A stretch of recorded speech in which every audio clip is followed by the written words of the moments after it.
ये रॉकी भाई का ठिकाना किधर है? नंबर है तेरे पास? हाँ है।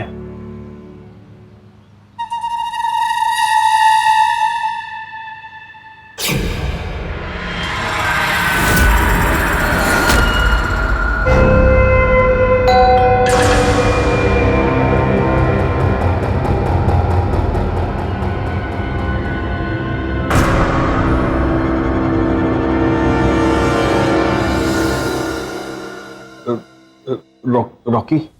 कैसे? हाँ।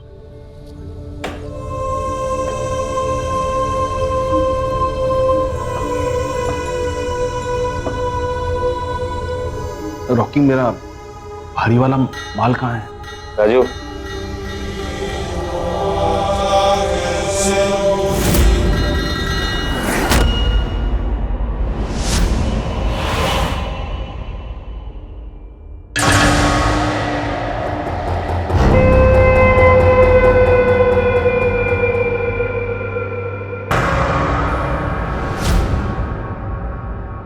कितना तरसा हूं मैं इसके लिए। रॉकी, ये असली तो है ना?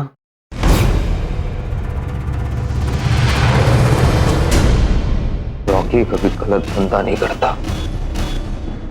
ले, तसल्ली कर लो और निकल जा।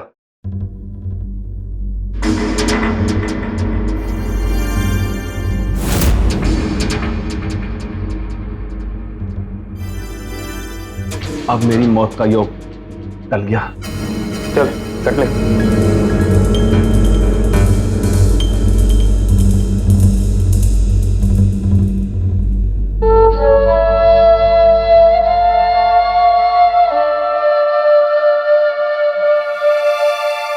22 नंबर 5 लाख में बिका है। तुम्हारे 2 लाख तुम्हें मिल जाएंगे। अभी तो भारी माल की डिमांड बढ़ने वाली है, बस इतना ध्यान रखना कि माल कम नहीं पड़ना चाहिए। डिमांड बढ़ेगी तो नए सप्लायर्स तैयार करने होंगे, और सप्लायर्स तो आसमान से टपकते नहीं, बहुत मेहनत करनी होगी। चलो कोई बात नहीं, काम हो जाएगा।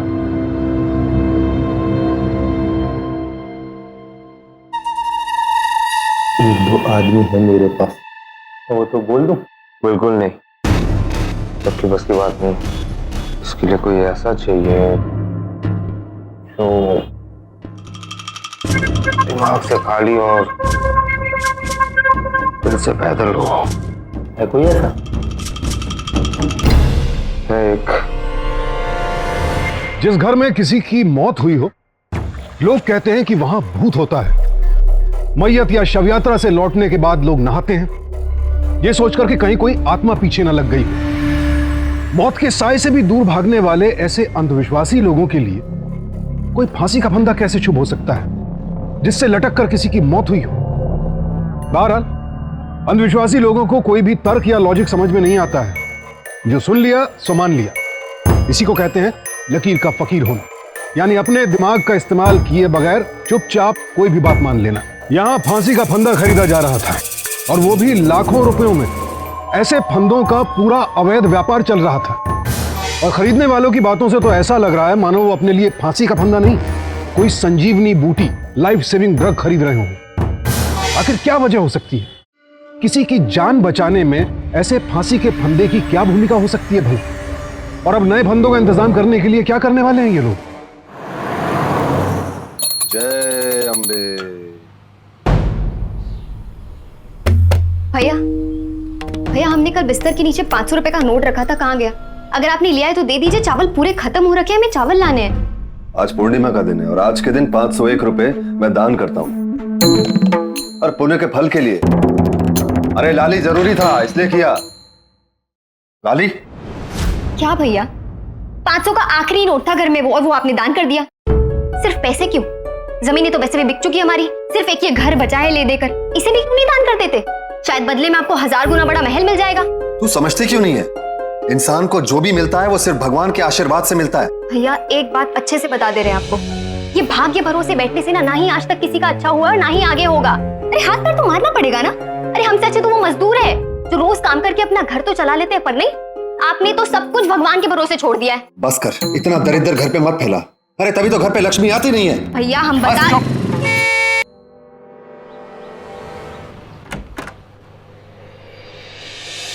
हाँ जी, कौन है आप?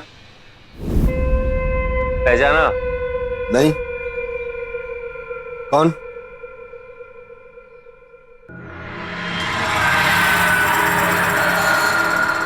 अबे राकेश, तू साला, इतने सालों बाद। अरे हमको लगा तुम कहीं मर आ गए हो यार। और जानते हो, मरते मरते भी तुम्हारे माँ बाप की जुबान पर खाली तुम्हारा ही नाम था और तुम साला कहीं लौट कर वापिस ही नहीं आए। और तुम्हारे भैया भाभी वो अपनी पूरी जायदाद बेचकर जो है शहर चले गए। तुम तो बंबई चले गए थे ना भागकर। मोटरसाइकिल, जॉकेट, गॉगिल, तुम बाबू लग रहे हो यार। क्या करते हो बंबई में? पहली बात, मेरा नाम राकेश नहीं, रॉकी है। राकी? और दूसरी बात, 2 मिनट में सारी रामायण सुन लोगे क्या बे? अरे चलो अंदर चलो, आओ। एकदम चश्मा वगैरह इतने साल बाद, मतलब बैठो।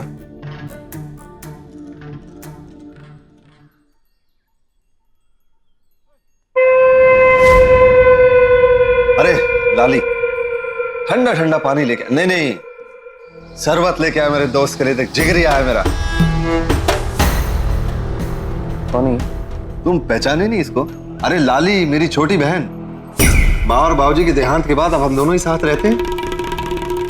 ये लाली है? हाँ। बचपन में जब देखा था कितनी सी थी, बात बात पे रोती थी। अरे तू वहां खड़ी होके क्या करी? यहाँ ना, मेरे दोस्त का आशीर्वाद ले। अरे ये भी बिल्कुल मेरे भाई जैसा एकदम। जल्दी आ। अरे नहीं नहीं नहीं नहीं, I'm Rakesh, you can call me Rocky. गांव के धकोसले वैसे मुझे ज्यादा पसंद नहीं है। शहर में सब दोस्त होते हैं, so we can be friends।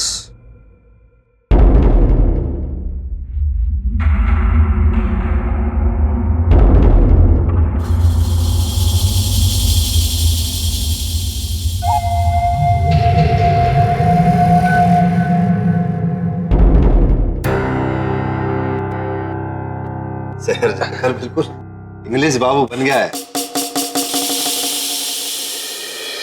गांव के चलन के हिसाब से बड़ों के आशीर्वाद। माफ कीजिएगा पर मैं ये नहीं ले सकती। अरे हमारे दोस्त की तरफ से आशीर्वाद है, मना नहीं करते उसको। ले लो, कोई नहीं। लेकिन भैया ये सब आशीर्वाद है, ले लो।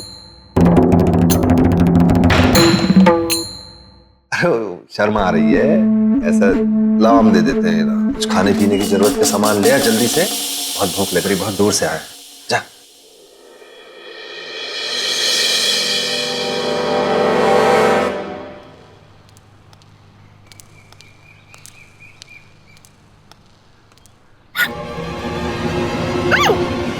पागल हो गए हो क्या? क्या कर रही हो सब कुछ?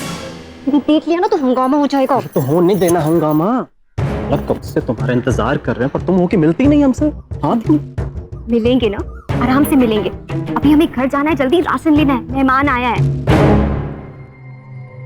कौन मेहमान? बाय द वे, खाना बहुत स्वाद बना, इट्स डिलीशियस, बिल्कुल आपकी तरह।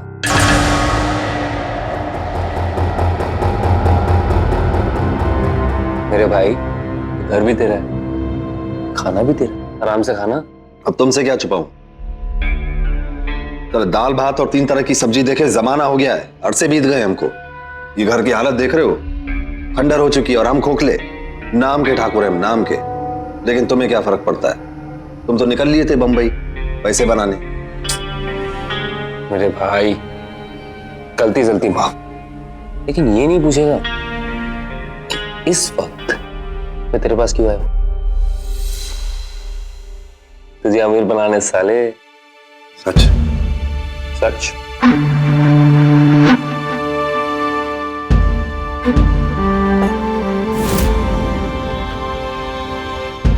रख ले। चलाने में काम आएगा।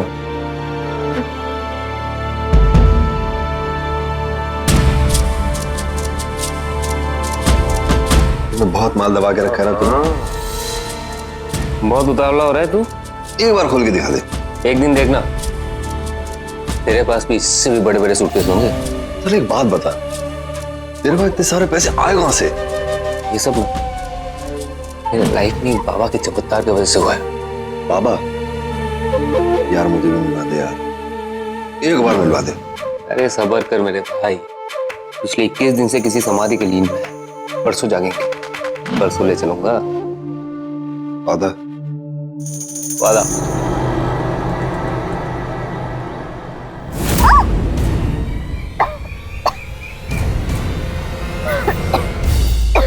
पगला गए हो का? दूर हटो हमसे। हाँ पगला गए हैं। देखो अगर तुम हमारी नहीं हुई ना तो तुमको भी मार देंगे और खुद भी मर जाएंगे। हो गया तुम्हारा? बताओगे अब हुआ क्या है? तुम्हारे भैया का दोस्त क्या कर रहा है तुम्हारे घर पे?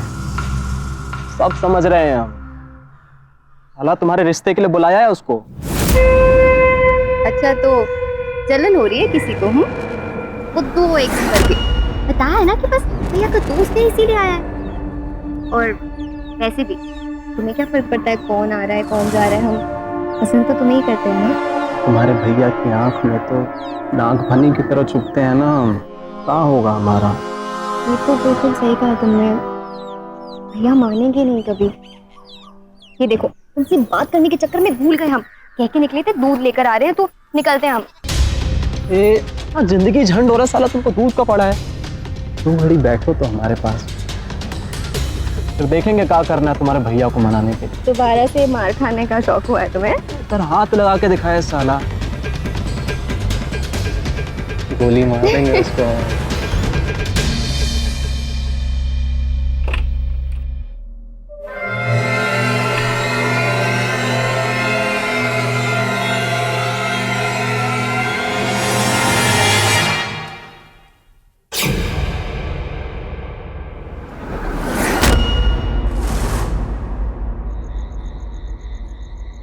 साले कल के लौंडे हमें और हमारी बहन को मार कर हवेली हड़पने आता। साले मन बुद्धि रह गए तुमको।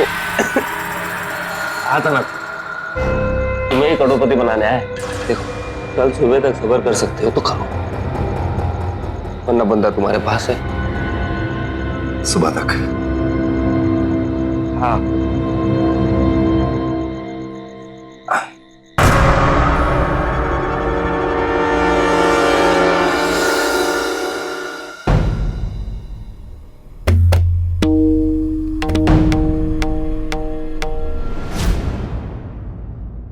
इस्लोक परलोक दोनों का रंग कमाल। चल सुबह गुलाल में उंगली और खींच दे कागज पर लकीर।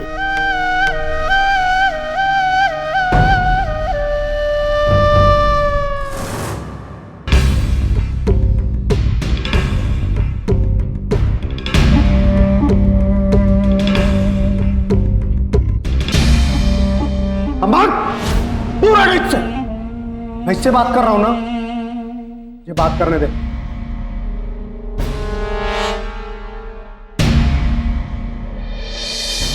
भाग्य तो तुम्हारा ऐसा है कि मिट्टी को छो तो सोना बन जाए, लेकिन तुम्हारे ऊपर एक मनुष्य प्रेत का साया है जो ना तुम्हें चैन से कभी जीने देगा ना कभी चैन से मरने देगा। बाबा इसका कोई उपाय तो होगा ना बाबा? मुझे इस प्रेत से मुक्ति चाहिए। बाबा मुक्ति है, बस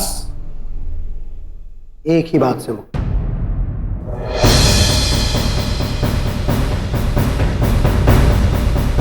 फांसी का फंदा। बाबा नहीं फंदा लगा के मर जाऊं मतलब? नहीं मूर्ख, जिसने तुम्हारे ऊपर उस मनुष्य प्रेत का साया किया है उसे इस फांसी के फंदे से लटकाकर मार डालो। और इस फंदे को लेकर मेरे पास मैं तंत्र की विद्या से तुम्हारे ग्रह नक्षत्रों की चाल बदल दूंगा। बाबा लेकिन मुझे पता कैसे चलेगा बाबा कि मेरा दुश्मन कौन है? अगले 24 घंटे में जो बिना किसी बात से तुमसे दुश्मनी मोल ले, तुम्हारी हत्या करने की कोशिश करे, वही तुम्हारा असली दुश्मन है। उसे ही इस फंदे की जरूरत है उसके गले से ये फंदा निकाल कर ला पाए तो ठीक, वरना इसी तरह घुट घुट कर घिसट घिसट कर जीते रहे। कोई दूसरा उपाय नहीं है।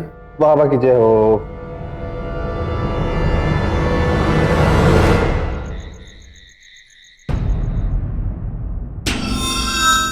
ना भाई, ये हमसे नहीं हो पाएगा ना।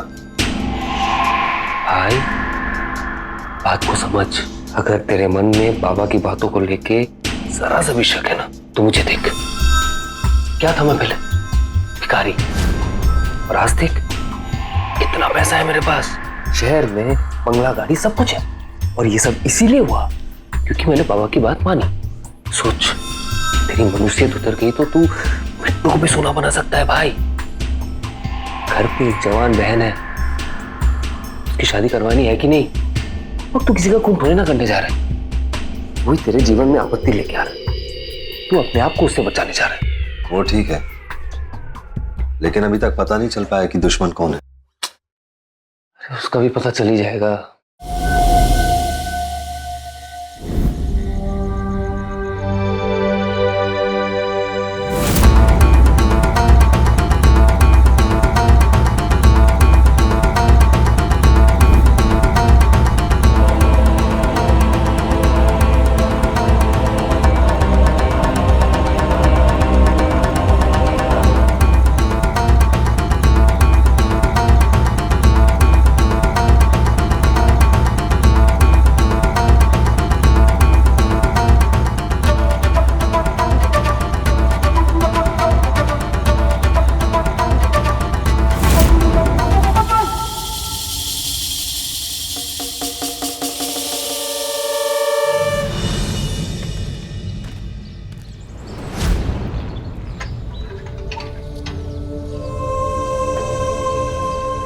ये बोला ये जरा क्या हो जाएगा भैया?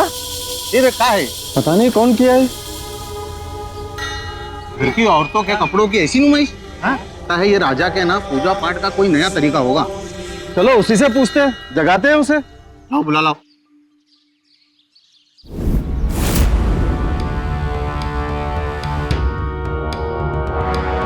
हाँ भैया, ये देवी की भक्ति का कौन नया स्टाइल है का? बकवास क्या कर रहा है? चलो अपने अपने घर, चलो यहाँ से, अपना काम करो।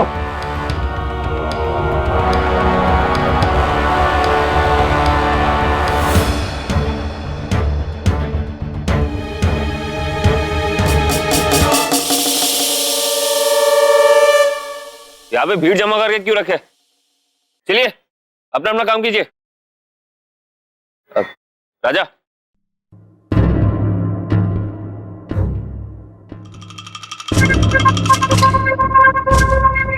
यार ये एक लेटर मिला है, उन्होंने लिखा है।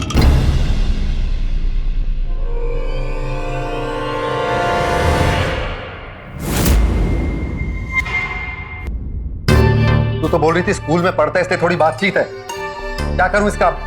टांग दूं बम्बू पे? भैया वो लड़का नहीं है, वो कर ही नहीं सकता। सोनू बहुत अच्छा लड़का है भैया। अच्छा लड़का है, वो साफ साफ लिखा है इसमें कि लाली और मुझे मिलवा दो और तुम्हारी बहन को बदनाम कर दूंगा मैं। और तुम्हें तो पता होगा इसके बारे में। हाँ बोलती है यार, कंट्रोल यार, कभी दिमाग भी इस्तेमाल कर लिया कर।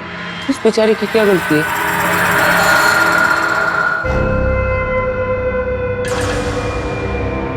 भगवान बहन है तेरी, हाथ मत उठाकर।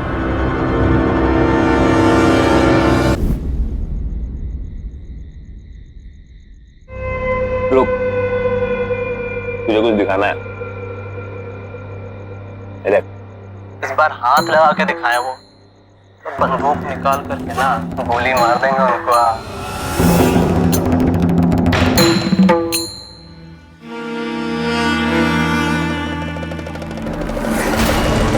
याद है बाबा ने क्या कहा था? बच, जिसने भी तुम पर प्रेत बिठाया है वो अगले 24 घंटे में तुम्हें मारने की कोशिश करेगा। अब अगर तुझमें थोड़ी सी मर्दानगी बची हुई है ना तो उठ और जाके से मार। अपनी जान और इज्जत दोनों बचा लेना है। ग्रह उतरेगी ना वो तो अलग है।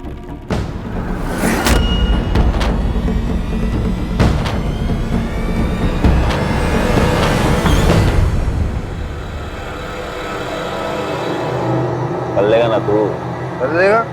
कर लिया समाज। आको रे हम बता तो यहीं से आता रोज रात को, काट डालूंगा देख। वो ये कह रहे? देख देख यही है। भैया आप? प्रणाम भैया। प्रणाम भैया जी। भैया सुने हम सब कुछ, भैया हम कुछ नहीं किए भैया, हमारा यकीन मानिए हमने कुछ नहीं किया है। गुस्सा हो रहा है।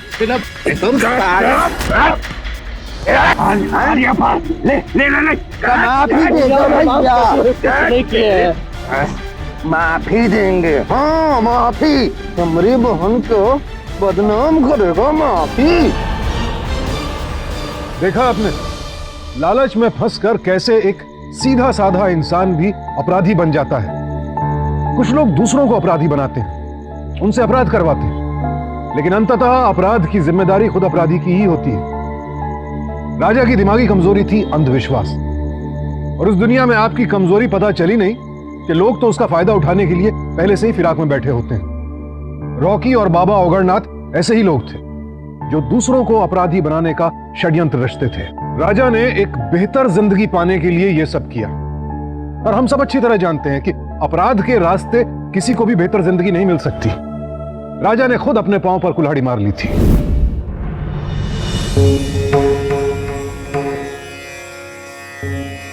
ओम दुर्गा दुर्गा तुष्मणि दुर्ग पत्नी वाले दुर्गम ज्ञानंदा दुर्ग देता वाला दुर्गमा लोका दुर्गमा स्वरूप दुर्गमार दुर्गम बेता दुर्गमा। बोलो। अंधा अर्पित ददाश योग, अंधा अर्पित ददाश योग, हर लो मेरे मारक योग, हर लो मेरे मारक योग। अंधा अर्पित ददाश योग, अंधा अर्पित ददाश योग, हर लो मेरे मारक योग।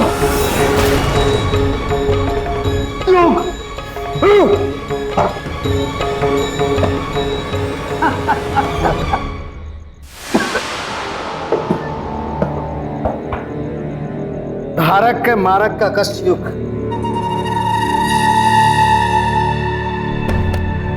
तुझे क्या लगता है कि मैं तुझे फांसी दे रहा हूं? अरे पगले, मैं उस प्रेत को फांसी दे रहा था जो तुम्हारे ऊपर था। भाग गया डर, आज तो तेरा भाग्य खुल गया।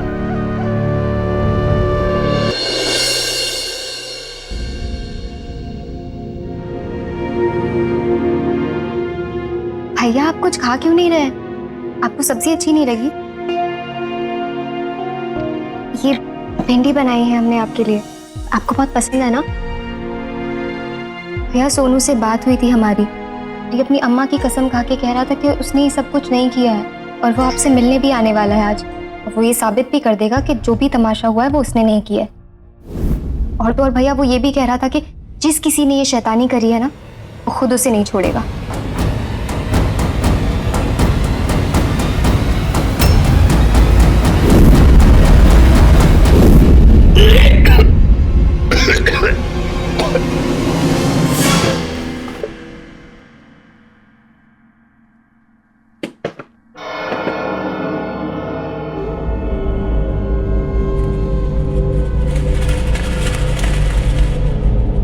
तबीयत ठीक हुई? रख ले, तेरा ही है। राजा बाबू, दोष टला नहीं कि कमाई चालू। ये किस किस बात के पैसे ये? जो काम तू करने जा रहा है उसके पैसे। क्या क्या करना होगा मुझे? देख, तेरी तरह ऐसे दर्जनों लोग जिन पर ये काल दोष, तंत्र मंत्र, मनुष्यत का साया होता है, ये सब लोग बाबा के पास इलाज करवाने आते हैं, और बाबा को इनका काल योग या फिर कोई भी संकट मिटाने के लिए फांसी का फंदा चाहिए होता है। और ऐसे फांसी के फंदे मिलते किसके पास है? किसके पास? तो ऐसे फंदे खरीदने के लिए भक्त लाखों रुपए देने के तैयार हो जाते हैं। तो ऐसे एक फंदे के 3 लाख रुपए, मतलब महीने के 90 और साल के 10 करोड़ से भी ज्यादा। अमीर बन गए तुम तो राजा बाबू।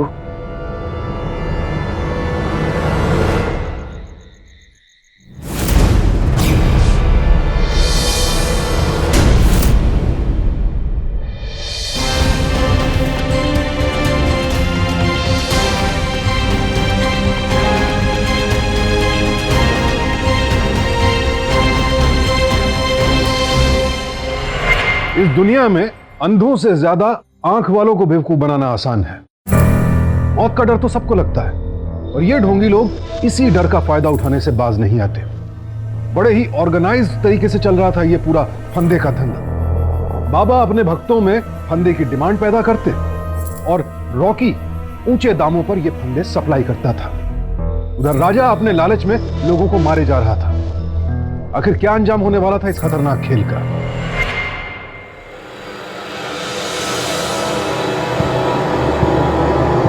पंद्रह दिनों में 17 लाशें और भी मिल रही हैं।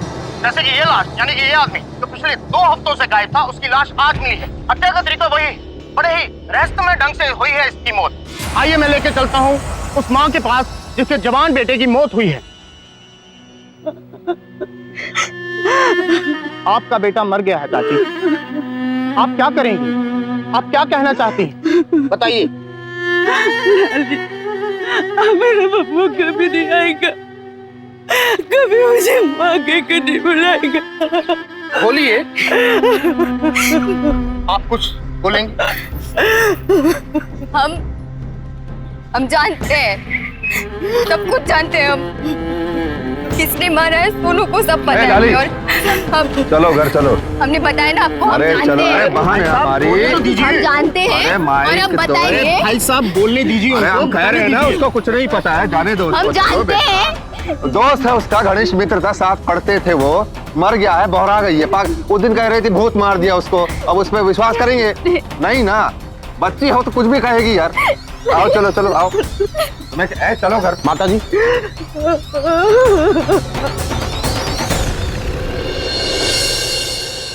जिसने भी मारा है ना हमारे सोनू को, देख लेना तिल तिल करके मरेगा वो भी। पानी की बूंद तक नसीब नहीं होगी मरते वक्त, और दाने दाने को तरसेगा, मर क्यों नहीं जाता कहीं पर जाके, कीड़े पड़े उसे। अरे बस कर लाली, क्यों इतनी बकवास करे जा रही है? आपको क्यों मिर्ची लग रही है? आपको थोड़ी ना बोल रहे हैं, उसे बदवा दे रहे जिसने सोनू को मारा, और देख लेना हमारी बदवा जरूर लगेगी उसे।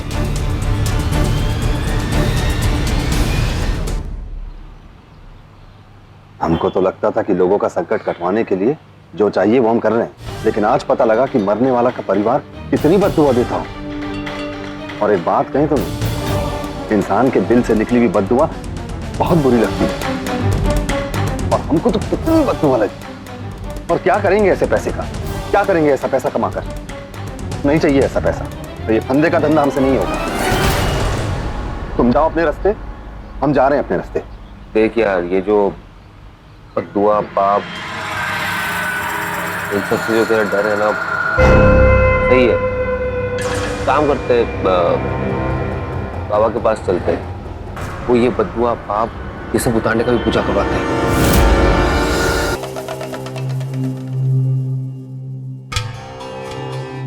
पाप हो गया साफ, मैंने तुम्हारे सारे पाप उतार दिए, अब तुम दोबारा कार्य में लग जाओ। ये सब अब और मुझसे नहीं होगा बाबा, मैं अपने ऊपर और पाप नहीं चढ़वाना चाहता बाबा। जितना भी रुपया और पैसा कमाया है वो मेरी छोटी बहन की शादी और मेरे बाकी के जीवन के लिए ठीक है बाबा। मैं फंदे को दोबारा नहीं छूना चाहता बाबा, मुझे माफ कीजिए, और बाबा मुझे आशीर्वाद दीजिए और मुझे मुक्ति दीजिए बाबा।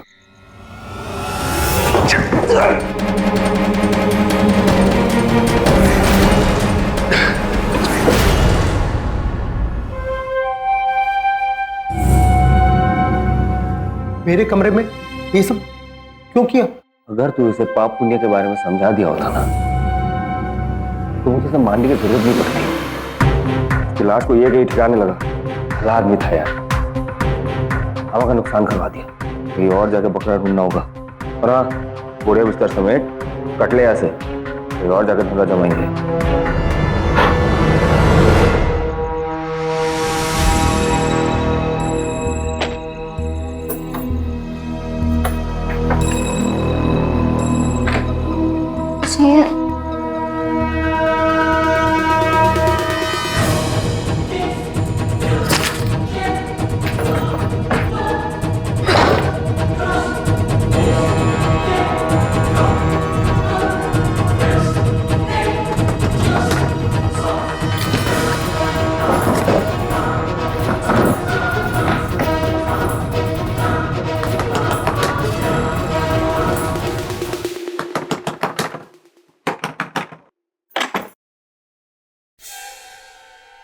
भैया कहाँ है?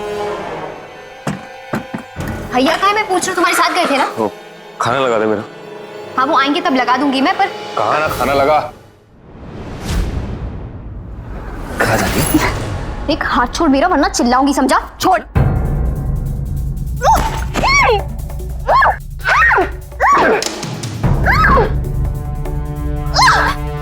क्या कर रहे हो तुम? पागल हो? क्या कर रहे हो? छोड़ो छोड़ो, पागल हो गए हो तुम? छोड़ो, क्या कर रहे हो? देखो मैं चिल्लाऊंगी यार, छोड़ो सब। भैया का है। क्या कर रहे हो तुम? खोलो इसे। दरवाजा क्यों बंद कर रहे हो? देखो मैं तुम्हें छोड़ूंगी नहीं। देखना चाहती हो ना किसने मारा तेरे सोनू को? हाँ देख,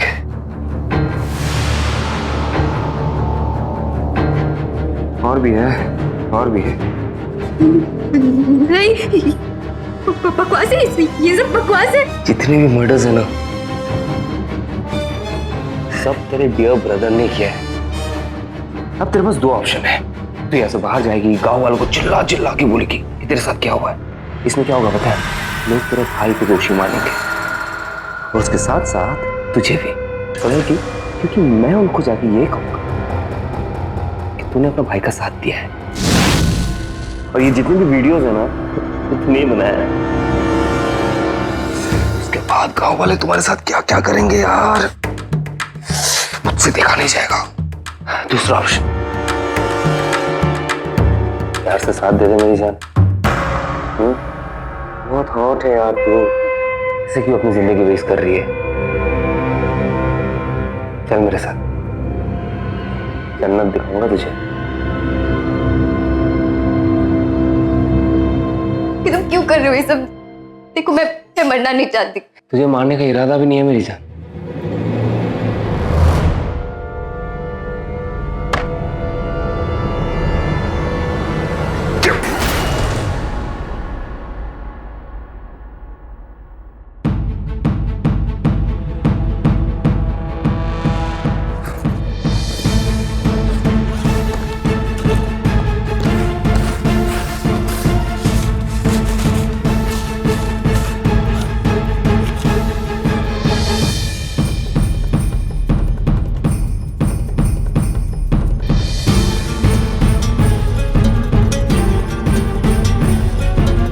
यहां मुन्नी बनता डालेंगे।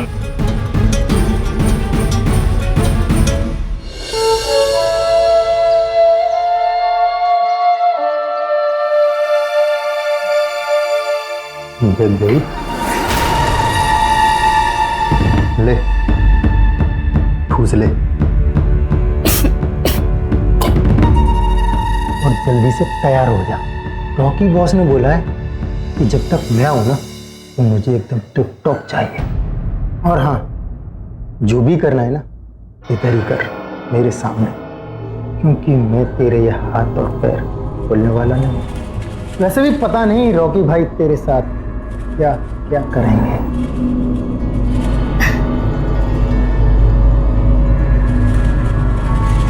कैसे मर्द हो तुम? खाली कमरे में अकेली लड़की को बांध कर रखा है तुमने। फट्टू निकले तुम तो। फट्टू बोलती है? डरपोक बोलती है मुझे? हाँ, मेरे बोलने का मतलब है अगर तुमने मुझे खोल भी दिया तो मैं बेचारी लड़की कहाँ तुम्हें हरा कर भाग जाऊंगी, नहीं ना? हाँ, वैसे भी तू कर भी क्या सकती है मेरे सामने? भाई तो फिर क्यों बांध कर रखा है? खोल दो ना। हाँ खोल रहा हूँ, लेकिन मुंह बंद रख, नहीं एक दूंगा उल्टे हाथ का।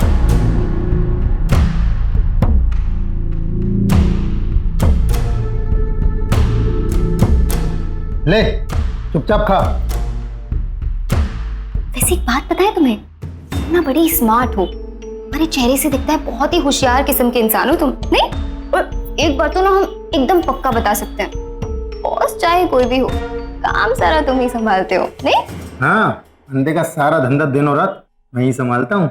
अच्छा, वैसे क्या है ये फंदे का धंधा?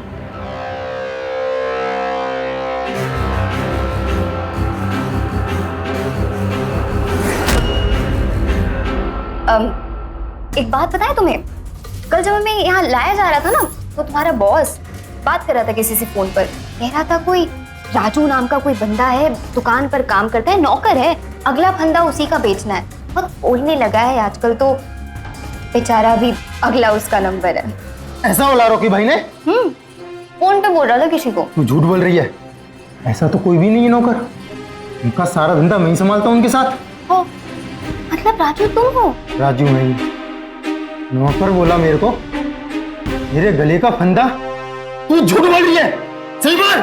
नहीं नहीं, हम क्यों झूठ बोलेंगे?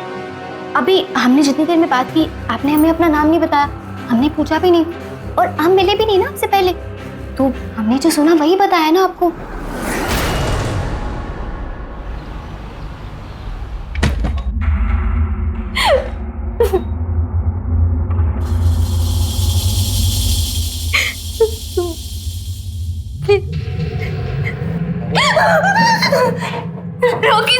रोकी जी अब आ गए, प्लीज हमें बचा लीजिए, वो आपका आदमी, उसने बहुत गलत किया हमारे साथ।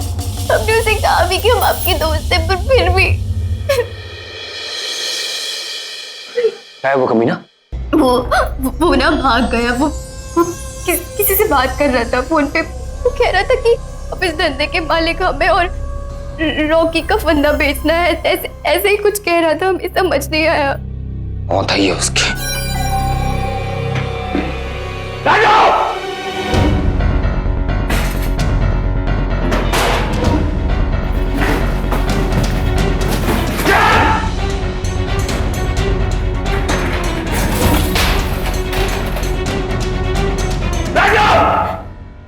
बाहर निकल, ये रास्ते से उड़ा के यहाँ पे लिखा है खाने के लिए रोटी दी, साले बाहर निकल। गद्दार, गद्दार मैं नहीं, गद्दार तुम हो।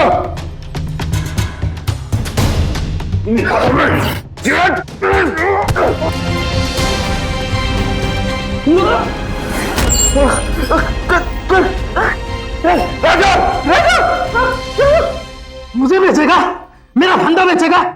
तेरे लिए 2 बार जान पर खेला था ये राजू, और तू उसका फंदा बेचेगा? अब मैं बेचूंगा तेरा फंदा, जा रहा हूं तेरा सारा पैसा लेकर।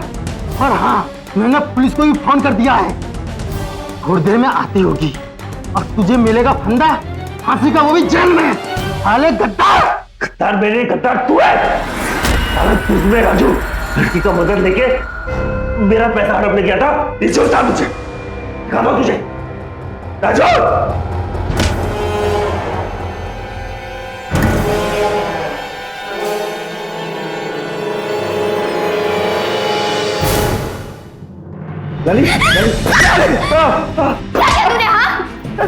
मेरे भैया की लालच का फायदा उठाया तूने, क्यों आया हमारी जिंदगी में? शर्म नहीं आई तुझे? शर्म नहीं आई तुझे? मार दूंगी। रुको, गिरफ्तार कर लो।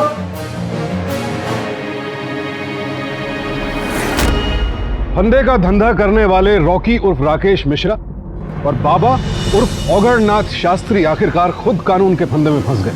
अदालत ने रॉकी, बाबा औगरनाथ शास्त्री और रॉकी के सहयोगी राजू गुप्ता को कुल 42 मौतों का जिम्मेदार पाया। रॉकी और बाबा औगरनाथ को आईपीसी के सेक्शन 302 के तहत उम्र कैद की सजा सुनाई गई और राजू को 10 साल कैद। रॉकी और औगरनाथ ने सेशन कोर्ट के फैसले के खिलाफ हाई कोर्ट में अपील की, लेकिन हाई कोर्ट ने इनके अपराध को बेहद क्रूर और निर्मम मानते हुए इनकी अपील सिरे से खारिज कर दी। इस पूरे आपराधिक घटनाक्रम के लिए क्या सिर्फ उन लोगों को जिम्मेदार माना जाए जो इस धंधे में लगे हुए थे और फांसी के फंदे जुटाने के लिए हत्याएं कर और करवा रहे थे? क्या वो लोग भी उतने ही जिम्मेदार नहीं है जो इन फंदों को मुंह मांगे दामों पर खरीद रहे थे? अगर वो लोग ना खरीदते तो क्या ये लोग बेचते? किसी भी अपराध के लिए अपराधी और अपराध को बढ़ावा देने वाले लोग बराबर के जिम्मेदार होते हैं। ये सोच ही कितनी घटिया है कि फांसी के फंदे से किसी की उम्र बढ़ जाएगी। और यही नहीं, घोड़े की नाल से किस्मत चमक जाएगी, बिल्ली का नाखून शुभ होता है, नींबू मिर्ची से बला टल जाएगी, वगैरह वगैरह। सब बकवास है और ये छोटी बातें नहीं है। ऐसे छोटे छोटे अंधविश्वासों में फंसकर ही कब इंसान हत्या जैसा जुर्म कर बैठता है उसे खुद पता नहीं चलता है, और उसके लिए फिर वो खुद जिम्मेदार होता है। सजा भी उसी को मिलती है। अपना शुभ तो कर नहीं पाता, उल्टे अपराधी बन के अपनों के लिए शर्मिंदगी की वजह जरूर बन जाता है। अपने विवेक से काम लीजिए, क्योंकि अंधविश्वास और लालच तो वो दीमक है जो अच्छे से अच्छे इंसान की सोच को खोखला करके उसे अपराधी बना सकती है। समाज में घूम रहे अपराधियों को खदेड़ने से पहले हमें अपने अंदर बैठे इस अंधविश्वास को खदेड़ना होगा। डर कर नहीं, डट कर। सावधान इंडिया।